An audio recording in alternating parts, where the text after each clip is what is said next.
Preview. आप सभी का स्वागत है महाराष्ट्र न्यूज में। जैसा आप जानते हैं स्कूलों की छुट्टियां चल रही है और अभी फिर से स्कूल स्टार्ट होने जा रहे हैं। जो बच्चे पास हुए हैं वो अगली क्लासों में जाकर अपनी तालीम हासिल करें। ये जो मामला होता है स्कूल्स का, इसको लेकर पिछले कुछ वक्त में हमने काफ़ी रिपोर्ट्स की थी। बहुत सारे स्कूलों के में स्कैम हो रहे थे, उसको भी लेकर हमने आपके सामने कई मुद्दे उठाए थे और उन पर उस मुद्दों को लेकर उन स्कूलों पर कार्रवाई भी हुई थी।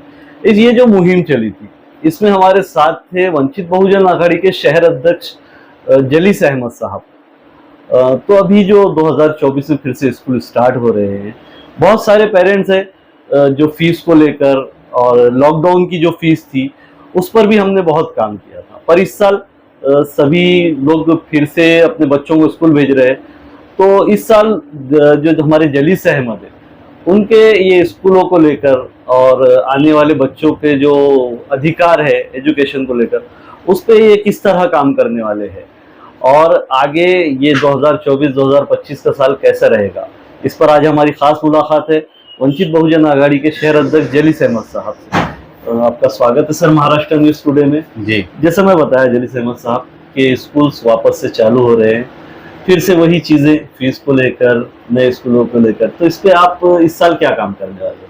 देखिए जैसा कि आपको पता है कि हमने लॉकडाउन के बाद से जो एजुकेशन को लेकर बच्चों की जो फीस थी पेंडिंग लॉकडाउन की उसको लेकर जी, और कुछ बच्चे ऐसे थे जो मैट्रिक हो गए थे और उससे निचली वाली क्लास में पास हो गए थे, लेकिन फीस की वजह से उन्हें टीसी नहीं दी जा रही थी। जी, तो उसी को लेकर हमने एक ड्राइव शुरू किया था वंचित बहुजन आघाड़ी के अंडर में, और आपके महाराष्ट्र न्यूज टुडे का उसमें काफ़ी सपोर्ट रहा है, आप भी उसमें शामिल थे। देखिए सबसे पहले ये है कि हमारे पास एजुकेशन को एक ट्रांसपेरेंसी के लिए और हर बच्चे को तालीम मिलना, इसके लिए जो है गवर्नमेंट ऑफ इंडिया ने राइट टू एजुकेशन RTE कायदा बनाया है। उसके तहत तमाम बच्चों को जो है वो हक से एजुकेशन से, शिक्षण से महरूम ना रहे, वंचित ना रहे, इसलिए कानून बनाया गया है। उसको वो पूरी तरह से इम्प्लीमेंट हो जाए, हमारी वही कोशिश है। उसी को लेकर हम लोगों ने लॉकडाउन के बाद ये सारा जो ड्राइव शुरू किए थे और अल्हम्दुलिल्लाह उसमें हमको काफ़ी जो है कामयाबी हासिल हुई थी। अब दोबारा जो है स्कूल का मसला है, नए बच्चों का एडमिशन का मसला है, और जैसा कि आपने अभी बताया कि नए बच्चे जो अगली क्लास में जाने वाले हैं, कुछ ऐसे है कि नई एडमिशन होने वाले हैं और बहुत सारे स्कूल्स भी जो है अभी नए आने वाले हैं। तो इसी को लेकर हम लोगों ने एक समिति बनाई है जिसका नाम है औरंगाबाद शिक्षण संघर्ष समिति। उसके अंदर हम जो है RTE जो एक्ट है उसको पूरी तरह से, हमारा मकसद है कि उसका इम्प्लीमेंट हो और हुकूमत की तरफ से जो फैसिलिटीज एजुकेशन में बच्चों को दी गई है उनका जो हक है वो पूरी तरह उनसे मिलना, इस पर हम ज़्यादा कॉन्सेंट्रेट कर रहे हैं। जी। जलीस में जैसा देखा गया पिछले कुछ सालों में जो फीस को लेकर स्कूल जो मनमानी कर रहे हैं, जी। बहुत सारे हमारे पास ऐसे पेरेंट्स हैं जो फीस अफोर्ड नहीं कर सकते। उन पेरेंट्स के लिए कुछ आपकी जो नहीं, आपने जो संगठन बनाए उसमें उनके लिए कुछ सहूलत है? देखिए उनमें सहूलत ये है कि सबसे पहले स्कूल्स का जो है, स्कूल्स में जो बैकबोन में इससे पहले ही बोला था, वो है पेरेंट टीचर एसोसिएशन एस्टैब्लिश करना हर स्कूल को कंपलसरी है। उसमें ये होता है कि पेरेंट टीचर एसोसिएशन मिलकर एक जो इस पे एक एग्जीक्यूटिव पेरेंट्स एसोसिएशन बनाई जाती है और उसमें स्कूल के मेंटेनेंस वगैरह निकाल के करके और जो जितनी स्ट्रेंथ है वो उसको मद्देनजर रखते हुए उसको सामने रखकर पेरेंट्स की जो बॉडी होती है वो और स्कूल की बॉडी मिलकर एक आड़ा खड़ा तैयार करती है और उसमें डिसाइड होता है कि हमें ये बच्चों से हमें इतनी फीस लेना है। सबसे पहले तो आपको ये बताता चलो कि जब स्कूल जो देते हैं ये टोटली सोशल काम है, इसलिए नो प्रॉफिट नो लॉस वाली सर्विस है। लेकिन बहुत सारे स्कूल्स वाले हैं, उन्होंने इसको कंपनी की तरह जो है, जैसा कि ग्रुप ऑफ कंपनीज होता है तो ऐसा ग्रुप ऑफ स्कूल्स कर दिए हैं, जो सरासर गलत है। और उसमें पढ़ाई एजुकेशन इस कदर महंगी चले जा रही है कि RTE education, right to education जो कायदा है वो उसकी सीधा उल्लंघन हो रहा है और उसकी जो बनाने का उसका मकसद फौत हो रहा है। देखिए उसमें यह है कि कम से कम साल भर में आपको मैक्सिमम 15,000 रुपये आपको बच्चों से फीस लेना है, उससे ज्यादा अगर आप ले रहे हैं तो इसमें क्राइम है। जलीस भाई, जिस तरह आप बता रहे हैं कि स्कूल्स को इतनी 15,000 15,000 रुपये फीस लेना है जी जी जी। पर जो स्कूल्स ऐसे हैं जो फीस चार्ज करे तो फैसिलिटीज भी वैसी दे रहे हैं ना। मसलन के बच्चों को वहां पर रहना खाना, बहुत सारे बोर्डिंग स्कूल्स हमारे पास चल रहे हैं जिनकी फीस ज्यादा है।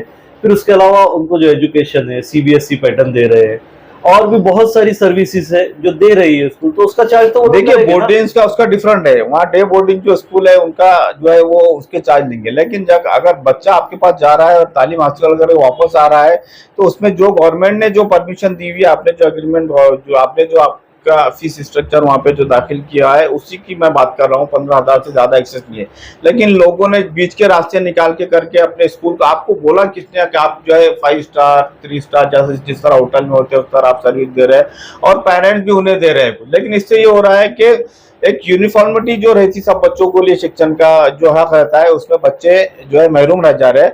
अभी मैं आपको बताता चलूं कि महाराष्ट्र गवर्नमेंट ने जो इंग्लिश स्कूल के जो थे आरटी का जो कोटा था वो खत्म कर दिया था। हम लोगों ने 25 अप्रैल को deputy director of education Sable साहब से मुलाकात करे और उसमें ये किया कि ये साल इंग्लिश मीडियम के जो स्कूल है वहां पर आरटी का जो कोटा है 25% का तो वो खत्म कर दिया गया है। उसके लिए हमने कोर्ट की तैयारी कर रहे थे, लेकिन हमारा लेटर यहाँ से सीएम को गया, गवर्नमेंट ऑफ महाराष्ट्र को पहुंचा साबले साहब के थ्रू। तो अल्हम्दुलिल्लाह उसमें जो है अभी हमको एक बड़ी कामयाबी मिली कि उसमें जो अभी राइट टू एजुकेशन का जो 20% का मसला है वो वापस से वो साइट शुरू हो गई है और उसमें पूरे तमाम इंग्लिश मीडियम्स के जो है स्कूल्स में एडमिशन हो रहा है। तो ये प्रोसेस ऐसे बच्चे जो इकोनॉमिकली जिसके पेरेंट्स वीक है तो उनके लिए ये सहूलत थी जो एक साजिश के तहत ये खत्म कर गए थे। ये स्कूल्स की जो लॉबी है, स्कूल्स की लॉबी है, ये दिन ब दिन पावरफुल होती जा रही है और इनको एजुकेशन से मेरे ख्याल से ज्यादा मतलब नहीं है। ये सिर्फ जो है कमाई करना चाहते हैं, मोटी कमाई करना चाहते हैं। इसलिए नए दिन जो जिसलिए आए दिन जो है नए जो स्कूल का जो हमने जो स्कूल से पढ़े हैं उसका और आज के स्टाइल देखिए उसमें। जलीस भाई, तो ये बात जो आप कर रहे हैं इसमें बहुत से स्कूल्स ऐसे हैं जो बताते हैं कि अगर आपके पेरेंट्स मतलब बच्चे के पेरेंट्स या आप उस काबिल नहीं है कि बच्चों को हमारे स्कूल पढ़ा सके तो गवर्नमेंट ने गवर्नमेंट स्कूल्स की फैसिलिटी दी हुई है, आप आपके बच्चों को वहाँ पढ़ाइए, वहाँ से फ्री एजुकेशन मिलेगा, आप हमारे स्कूल में क्यों डाल रहे हैं। उनकी वो बात भी सही है ना, सही है उनके जिला उसमें जो डालने का है वो, लेकिन वो बच्चे जो आप अच्छी फैसिलिटी दे रहे हैं आपकी भी एक मर्यादा रखिए कि भाई इतनी फीस होना उससे ज्यादा नहीं होना। तो ये क्या होगा, ये सोशल इम्बैलेंस मामला हो जाएगा। इसका मकसद ये है, और बच्चों को जो यूनिफॉर्म देते हैं, यूनिफॉर्म का मतलब ये है कि कोई ऊंचा नीचा गरीब अमीर का तमीज न रहे, यूनिफॉर्म रहे, यूनिफॉर्मिटी, इसलिए स्कूल का यूनिफॉर्म सब एक बराबर है ना। यूनिफॉर्म का मतलब वही है कि भाई कोई अपने आप को कोई बच्चा कमतर नहीं समझना, कोई ऊंचा नहीं समझना, इसलिए यूनिफॉर्म हर एक के लिए है। पिछले कुछ दिनों में मेरी कुछ स्कूल्स वालों से भी बात हुई है, उसमें मुझे ये मालूम पड़ा था कि कुछ स्कूल्स हमारे पास ऐसे चल रहे हैं जो मुस्लिम तबके की अगर बात करूं मैं तो जो अपर क्लास लोग हैं उनके बच्चे को एक अलग से फैसिलिटी देना या फिर उनके बच्चों को कोई और स्कूल जो जहां पर दीनी तालीम नहीं है वो स्कूल के बजाय वो यहाँ पर वो करे। तो हमने फीस इसलिए बढ़ाई है कि वो बच्चा दूसरे कोई माहौल में जाने के बजाय दीनी माहौल में पढ़े, और जो हमारे शहर के अमीर लोग हैं उनके बच्चों की बात कर रहा हूँ मैं, और वो लोग क्या बोलते हैं इससे बच जाए कि दूसरे स्कूल में जाके बहुत सारे स्कूल जैसे प्रार्थनाएं होती है ये होती है उससे बचकर दीनी माहौल में पढ़े और दुनियावी भी पढ़ाई हासिल करे, ये भी करे। इसलिए हमने फीस इसलिए बढ़ाई कि लोअर क्लास लोग उसमें आए ही नहीं, सिर्फ अमीर लोग उसमें आके बच्चों को पढ़ाए। तो वो चीज को किस तरह देखते हैं, ऐसा होना चाहिए? नहीं, देखिए जहाँ तक धार्मिक का है, ना प्रार्थना की ना पूजा वगैरह की जो नॉन मुस्लिम सोसाइटी है वहाँ पर ज्यादातर, ना मुस्लिम में जो है नमाज वगैरह अरबी वगैरह की जो है ये अपने इंडिविजुअल जो है उस पे तौर पर ये लोग है ये तालीम देते हैं। प्राइवेट स्कूल ये देते हैं और उसकी आप जो फीस देते हैं तो ऐसा कोई आपका वो नहीं बोलते, आपको बोलते हैं कि भाई जो अरबी की या फिर वो उनके पास तालीम दे रहे हैं उनका तो आइडिया नहीं है मुझे नॉन मुस्लिम स्कूल का क्या है। अपने पास जो देते हैं उसकी जो है वो मौलाना जो अरबी का पढ़ाते हैं उनके लिए आपको एक्स्ट्रा जो है महीना देना है वो देना वो आप लोगों को उसको देना पड़ता है। तो एक हिसाब से देखा जाए तो ये जो एजुकेशन सिलेबस है जो महाराष्ट्र स्टेट गवर्नमेंट का है जो सिलेबस है उससे परे है, ये वो तो आपको कंपलसरी पढ़ाना है। नहीं, आप जिस तरह से काम करते हैं स्कूल्स को लेकर, दूसरा कोई पॉलिटिकल लीडर तो मैं अभी तक नहीं देखा हूँ इतना खुल के आए सामने। पर इसमें ये भी बताया जाता है कि जलीस अहमद अपना पॉलिटिकल उलू सीधा करने के लिए ये स्कूल्स में आगे आते, लोगों को जबरदस्ती परेशान करते, सोसाइटी को। नहीं भाई, देखिए मैंने आज तक वो जो एजुकेशन का ये मामला था, मैं पिछले 3 साल से कर रहा है। अभी इलेक्शन भी गुजरे तो मैंने उसकी गुहार लगाई, कौन से वोट मांगा नहीं। मैं, मेरा ऑफिस का नाम दारुल अवाम है। मैं तो यहाँ पर लोगों को बोलता है कि यहाँ पर के साथ आप नाइंसाफी हो रही है, आप हक पर है, आप बिल्कुल किसी भी वक्त मेरे पास आइए, आप, मैं मदद के लिए तैयार हूँ। मैं जो भी काम कर रहा हूँ अभी वो एक पॉलिटिकल स्टैंड बोलकर नहीं कर रहा हूँ।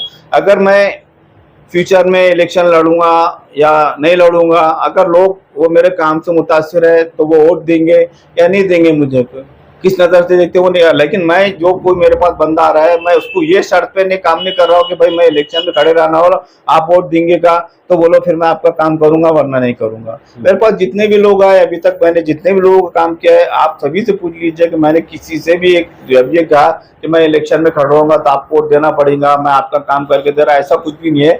और ये मेरा नहीं है, समाज जो सोशल वर्क है, जो पॉलिटिकल पार्टियां हैं, ये तमाम लोगों को जो है इसमें बढ़ चढ़ कर हिस्सा लेना चाहिए, काम करना चाहिए। उनका मकसद ये है कि लोगों का काम करना है, तो आप भी काम कीजिए, हम भी काम कर रहे हैं, सारे लोग मिलकर काम करेंगे तो समाज में अच्छी चीज आएगी, एक नई तब्दीली आएगी।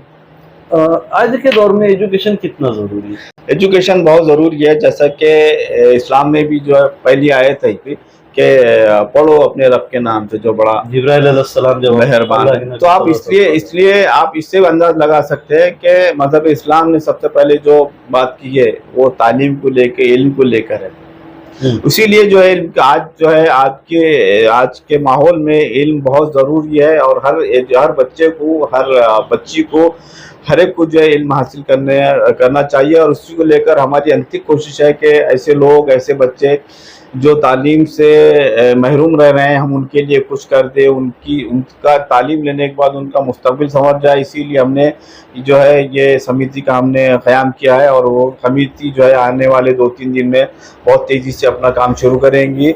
और स्कूल सिस्टम को हम एजुकेशन सोसाइटी के ख़िलाफ़ नहीं है, हम सिर्फ उसमें ट्रांसपेरेंसी और अच्छी तालीम जो है बच्चों को मिलना, इसलिए हमारा मकसद है। और आपके पास अगर इसको देखिए, अभी आपने देखा होगा कि बहुत सारे 2-2, 3-3 रूम में स्कूल शुरू हो जा रहे हैं। उसका क्राइटेरिया में सब ये नहीं बैठते, उसके लिए उसका क्राइटेरिया बहुत बड़ा स्कूल की परमिशन के लिए। तो मेरे को हैरत है कि ये छोटे छोटे गलियों में, छोटे छोटे 2-2 रूम में, एक रूम में जो है स्कूल जो शुरू हो जा रहे हैं और हर साल जो है नए स्कूल आते हैं।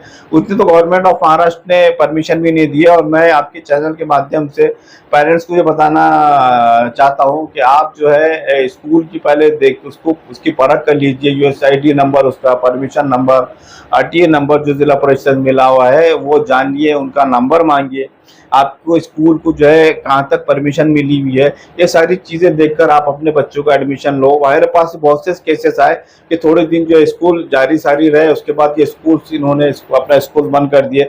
फिर पेरेंट्स परेशान हो गए, पेरेंट्स मेरे पास आए, अब हम उनसे कांटेक्ट किए तो उन्होंने बोले साहब हमने जो है फला स्कूल से हमने उसकी परमिशन लेके ये नीचे सब ब्रांच चला रहे थे, वो सब ब्रांच चला रहे थे, लेकिन उन्होंने जिला परिषद एनओसी नहीं लिए। अच्छा, एनओसी नहीं लिया और सबसे बहुत चल रहा है। हाँ, वो फेक स्कूल बहुत ज्यादा इलीगल है। और हम जो है ये हमारी जो ड्राइव है इसमें हम फेक स्कूल का भी जो है हम पर्दाफाश करेंगे। और वो हमारा मकसद ये है कि फेक स्कूल बंद हो और जो एक्चुअल स्कूल है वही चले, जिसकी वजह से जो है बच्चों का तालीमी नुकसान ना हो। बच्चा देखो 1 साल भर ये स्कूल में पढ़ रहा है, उसके बाद दूसरे स्कूल में, तो उसकी जो तालीम होती है वो डिस्टर्ब हो जाती है। अच्छा जलीस भाई, मेरा आज आपसे मुलाकात का, इंटरव्यू लेने का खास मकसद था, हमारे शहर में 2-3 इदारे हैं मुस्लिम एजुकेशन को लेकर, उर्दू स्कूल जो बड़े इदारे हैं। जी। मैं अभी नाम लेना उनका मुनासिब नहीं समझता, पर वहां पर बहुत सारे लोग बोलते हैं कि एडमिशन नहीं हो रहे, रिकमेंडेशन लगता है, फिर उसके अलावा डोनेशन देना पड़ रहा है, 10 से 15 हज़ार या 20 हज़ार तक भी डोनेशन ले रहे हैं। ये चीज कहाँ तक सही है? जो इदारे मैं इशारा कर रहा हूँ शायद आप समझ गए होंगे उसका कि वो हो नहीं रहे विदाउट डोनेशन के, तो वो चीज सही है ले सकते हैं वो स्कूल डोनेशन? देखिए वो इदारे जो है उनकी भी एक स्ट्रेंथ होती है बच्चों को लेने की, 100 200 150 200, उससे ज्यादा भी वो नहीं ले पाएंगे। अगर वो बोलते हैं कि भाई हमारे पास जो है एडमिशन ऑलरेडी हो चुके, हमने मेरिट पे ले लिया, उसके बाद के बच्चों को हम कैसे एडजस्ट करेंगे। और जहाँ तक सवाल है आपका डोनेशन का, रिकमेंड का, तो ऐसी बातें मेरे पास भी आई है। डोनेशन देखिए, डोनेशन जो देते हैं पूरी तरह से इलीगल है डोनेशन, लेकिन वो पेरेंट जो डोनेशन देते हैं वो खुलकर हमारे सामने नहीं आते। अगर वो खुलकर सामने आए डोनेशन की बात को लेकर, तब बिल्कुल उस पे वो स्कूल पे हम कार्रवाई करने लगेंगे जिला परिषद का। और आरटी कानून और जिला परिषद जो शिक्षा विभाग है वही बोलता है कि डोनेशन लेना इलीगल चीज है। और आप दूसरी बात यह है कि आपकी फीस कितनी भी बाकी रहे, आप फीस की वजह से बच्चों का तालीम नुकसान नहीं कर सकते, आप उसकी टीसी नहीं रोक सकते। मेरा अगला सवाल वही था। जी, उसमें तो आरटी में जो है सेक्शन है, मैं सेक्शन भी आपको बता सकता हूँ, सेक्शन बताता हूँ मैं आपको, वो है कुछ। और एक दिल्ली हाई कोर्ट का भी एक बड़ा जबरदस्त जो है इसमें जजमेंट है, तो उसमें इसी बच्चे को जो है फीस की वजह से उसकी टीसी रोकी गई थी, तो उसके पेरेंट्स ने दिल्ली हाई कोर्ट से रुजू किया। तो दिल्ली हाई कोर्ट ने स्कूल को बड़ी फटकार लगाते हुए इस पर एक्शन लिया और वो टीसी इमीडिएट उनको इशू करना पड़ा। जलीस भाई, ये सब बातें हुई एजुकेशन को लेकर, आपका जो सोशल वर्क है उसमें एक और चीज जुड़ी थी, इमाम मौजूद कॉलेज लगा हुआ है। जी। उसकी कार्रवाई कहाँ तक पहुंची? काफी लोगों में वो है कि ये चीज छोड़ दीजिए जलीस भाई, अब नहीं कर रहे। नहीं। और बहुत से आप पे ये भी आरोप लगे कि आपने इसे पैसे भी लिए इमाम मौजूद से बहुत सारे। चीज पे थोड़ा सी रोशनी डाले कि क्या मामला है और कहाँ तक पहुंचा। देखिए, जहाँ तक इमाम मौजूद कॉलोनी का है, अल्हम्दुलिल्लाह हमारा जो काम है वो 80% कंप्लीट हो चुका है। ये इलेक्शन की वजह से जो है हम लोगों ने रुके थे, इलेक्शन से पहले जो है हमने काफ़ी इसमें किया और हमको अल्हम्दुलिल्लाह अल्लाह के फजल करम से हमको इसमें बहुत बड़ी कामयाबी मिली हुई है। हमारे 80% तक हमारा काम हो गया है, 20% जो काम बाकी है इंशाल्लाह हमारा ये मकसद है कि हम जो है आने वाले 2 महीने में इंशाल्लाह हम जो है इसको हमारा टारगेट है, इसमें हम अचीव करेंगे। और जहाँ तक मैंने किसी से अगर 1 रुपया लिया होगा तो मैं आपके चैनल के माध्यम से बोल देता हूँ कि उसने आके बोल देना हो कि मैंने इमाम मौजूद के नाम पर किसी से अगर 1 रुपया भी लिया होगा तो मेरे लिए हराम है साहब। लोग इल्जामात लगा रहते हैं, अच्छा काम करने वाले को, नए काम करने वालों को लोगों का है कि भाई चाहे अपने पास शहर में बीमारी है ये किसी को नहीं छोड़ते। अगर इनके हाथ अगर फरिश्ते भी लग जाए तो उनको भी ना बख्शे ये। अच्छा चलिए, तो ये सब ही आखिरी में मैं आपसे ये चाहूंगा कि जो पेरेंट्स फीस की वजह से अपने बच्चों को नहीं पढ़ा सकते जी, उनको आप एक क्या मैसेज देंगे कि वो लोगों को किस तरह से कार्रवाई करनी चाहिए और आगे वो क्या कर सकते हैं? देखिए, आप कुछ फीस का अगर मसला है, मैं इस चैनल के माध्यम से आपके बोलता हूँ पेरेंट्स की, अगर आप हक पे है और आपका फीस का कुछ मसला है और स्कूल वाले आपके बच्चों को कंटिन्यू कर रहे हैं या फिर आप अपना टीसी निकाल के किसी दूसरे स्कूल में डालना चाह रहे हैं, तो इस खिदमत के लिए हम लोग ये है, हमारे पास आइए, हमारे ऑफिस से रुजू हुई हमसे कांटेक्ट कीजिए। इंशाल्लाह हम आपकी पूरी वैसे पेरेंट्स की हम लोग मदद करेंगे और उनको जहाँ तक हो सके हम जो है रिलीफ दिलाने की कोशिश करेंगे। बहुत शुक्रिया साहब वक्त देने के लिए। तो ये थे जलीस अहमद साहब, जो एजुकेशन को लेकर काफ़ी सीरियस है, हमारी आने वाली नस्लों के पढ़ाई को लेकर ये हमेशा वर्क करते हैं और इंशाल्लाह हम उम्मीद करते हैं कि आगे भी करते रहेंगे। ये जो पूरा स्कूल्स का मामला है, अगर आपको इसमें कोई परेशानी है तो आप बेशक यहाँ पर आइए, जलीस अहमद साहब के ऑफिस से मैं स्क्रीन पर नंबर भी दे दूंगा, उनसे कांटेक्ट कीजिए और जो भी आपकी प्रॉब्लम है, अगर आप सही हक पर है, कोई स्कूल्स आपको सता रहे तो कांटेक्ट कीजिए। इंशाल्लाह मैं उम्मीद करता हूँ जलीस अहमद उस पर जरूर अपनी कार्रवाई करेंगे और जरूर करेंगे। इस मामले को आप किस तरह देखते हैं, अपनी राय हमें कमेंट कर जरूर बताएं। ऐसे ही और मुद्दे देखने के लिए हमारे चैनल से जुड़िए, हमारे चैनल को सब्सक्राइब कीजिए, इस वीडियो को लाइक कीजिए और ज्यादा से ज्यादा शेयर कीजिए। मैं शहाब यासीन, महाराष्ट्र न्यूज टुडे औरंगाबाद।